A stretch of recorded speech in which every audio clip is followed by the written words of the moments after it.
Michael Hayes had always found peace in the wilderness. At 53, with silver threading through his dark hair and lines around, his eyes that spoke of years spent outdoors, he'd made a simple life for himself in the mountains. He worked as a guide sometimes, but mostly he just lived quietly in his small cabin, tending his garden and finding contentment in the rhythm of nature. On this particular morning in late spring, Michael was checking the trail markers near his property. The woods were alive with birdsong, and sunlight filtered through the canopy in golden streams. He breathed deeply, grateful for another day. That's when he heard it, a sharp cry followed by silence. Michael's heart quickened. He moved toward the sound, his boots crunching over fallen branches. There, just off the main path, he saw a young woman sitting on the ground. She wore a cream-colored dress now stained with dirt, and her dark hair had come loose from its tie.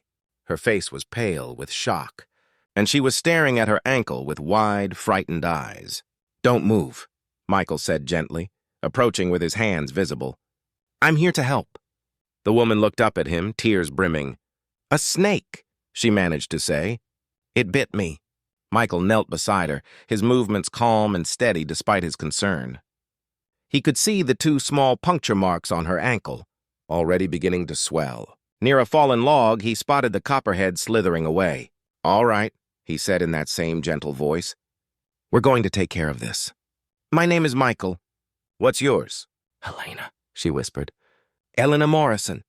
Michael removed his shirt, revealing a simple gray undershirt, and tore a strip from it to tie gently above the bite.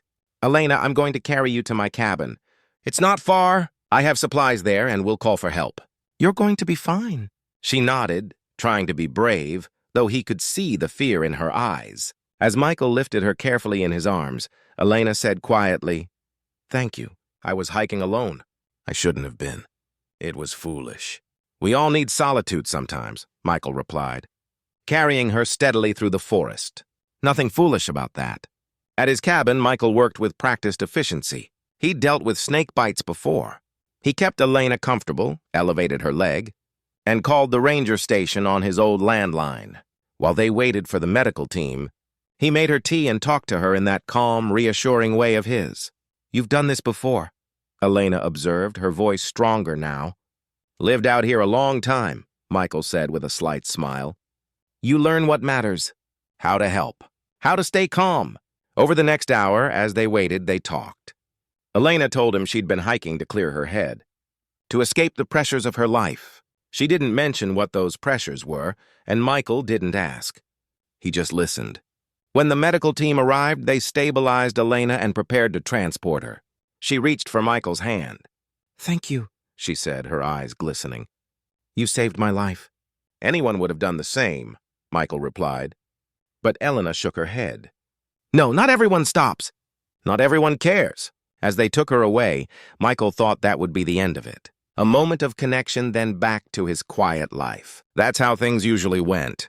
But 3 days later, a car pulled up to his cabin. Elena stepped out, her ankle bandaged but healing.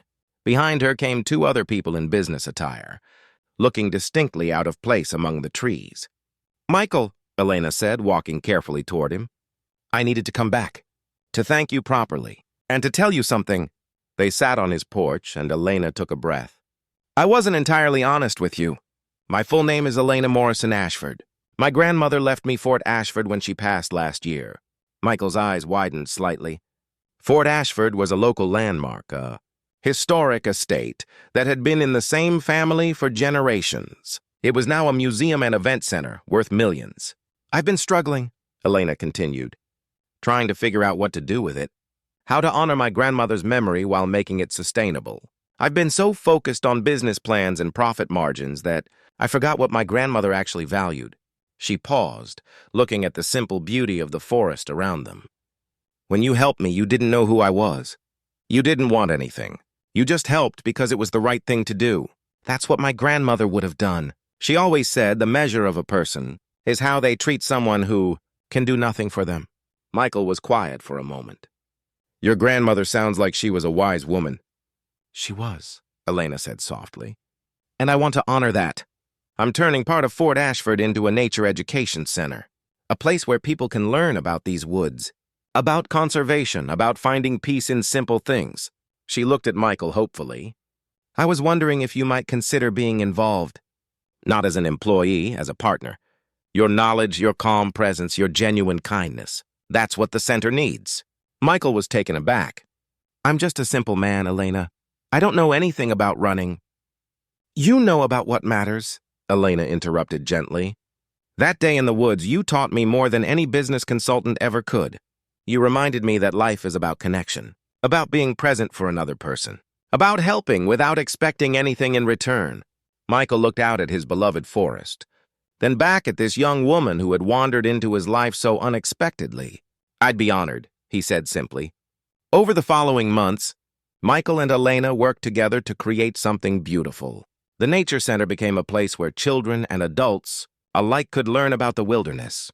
Michael led gentle walks through the forest, teaching people to notice the small wonders, the way light fell through leaves, the patterns of animal tracks, the peace that came from simply being present. Elena discovered that the greatest inheritance, her grandmother, had left wasn't the fort itself, but the values she'd instilled, compassion, generosity, and the understanding that true wealth lay in human connection. One evening, as they sat on the fort's terrace watching the sunset, Elena turned to Michael. Do you ever think about how random it was? She asked. That I happened to be on that trail, that you happened to hear me. Michael smiled, that gentle smile that had comforted so many. I used to think life was random, but the older I get, the more I believe that kindness creates its own path. You show up for people. You help when you can, and somehow that simple act ripples outward in ways you never expect. You changed my life, Elena said quietly. You changed mine too, Michael replied. Reminded me that my years in these woods weren't just about finding peace for myself. They were preparing me to share that peace with others. As the sky turned shades of amber and rose, they sat in comfortable silence. Two people from different worlds, brought together by a moment of crisis, now connected by something deeper, the understanding that kindness, offered freely and without expectation, has the power to transform both the giver and the receiver. The fort stood behind them, no longer just a monument to the past, but a living testament to values that never go out of style: compassion, service, and the simple, profound impact of one person choosing to help another. And in the woods beyond, where Michael had once walked alone, now families explored the trails together. Children laughed and learned, and people of all ages discovered what he'd always known, that peace isn't something we find in isolation, but something we create through connection, through caring, through the small acts of kindness that define who we truly are. Years later, when people asked Elena about the success of the Nature Center, she would always tell them the same thing. It started with a snake bite and a stranger who didn't walk away.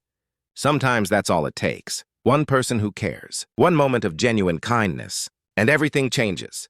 Michael would just smile when he heard her say this, that same gentle smile, and continue his work, showing people the wonders of the forest, teaching them to slow down and notice, and proving every single day that the most valuable things in life can't be bought or sold. They can only be given freely from one open heart to another. And that, perhaps, is the greatest fortune of all.